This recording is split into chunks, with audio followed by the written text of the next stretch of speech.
The Trump plan to me was an annexation plan. I said that in this House in January. I believe it now. It's not a peace plan. It was not anything that negotiations or a peaceful solution could be born out of. It would not have brought peace to either Palestinian people or Israeli people. And peace is what we all want in this House. We all want to see that.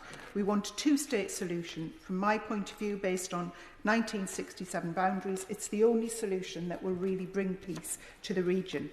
And whilst I welcome the treaties announced with great fanfare in the gardens of the White House between Israel and the UAE and Bahrain, it does nothing to help peace on the ground in Israel and the occupied territories of Palestine.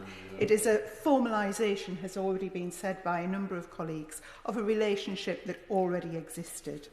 The suspension, and I say the suspension of annexation plan, does not mean annexation isn't happening by the back door.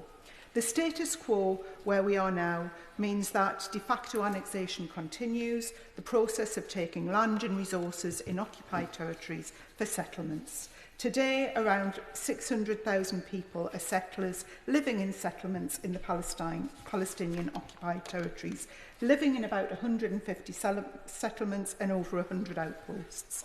Since the Trump plan was released, Netanyahu has announced approval of preliminary plans for some 3,500 new housing units in the E1 area.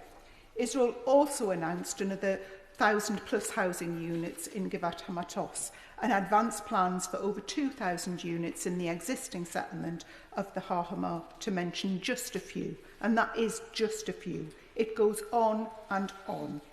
Today I learned of the developments in firing zone 918 in the South Hebron Hills, which again has already been mentioned. This will mean displacing around 700 villages where up to 1,000 people live. As of April 2020, there are 455 demolition orders in place. This is in the vast majority of structures in that area, including schools and clinics funded by European countries, and also toilets and water systems funded by our own now defunct Department of Defense. So as we see, the creep of land being taken by Israel is ongoing, continues every single day. This makes a nonsense of a statement about the suspension of annexation. What can the British government do?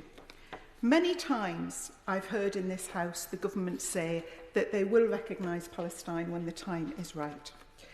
We are in a unique position because of our history and our strong record in this area to recognise Palestine. The time is now. The time that the British government should recognise the state of Palestine. I firmly believe that the British government should also bring in a ban on products from the illegally occupied territories.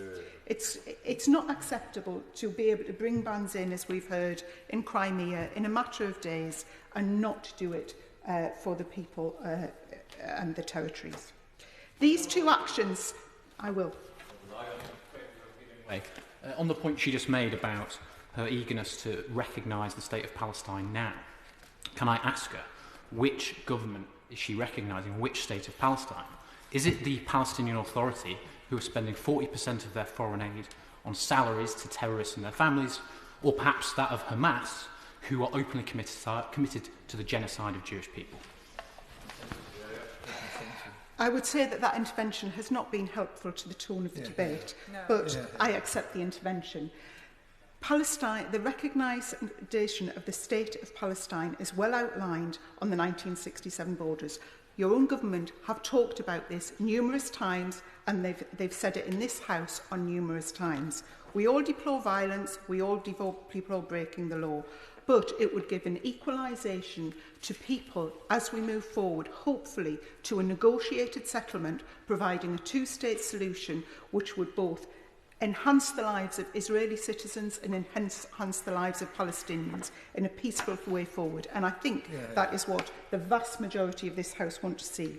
So as I go back to what I was saying, the two things this British government can do is recognise the state of Palestine and put a ban on products from the illegal settlements, occupied settlements. These two actions would be welcomed by the Palestinian people and, in my view, are the right thing to do.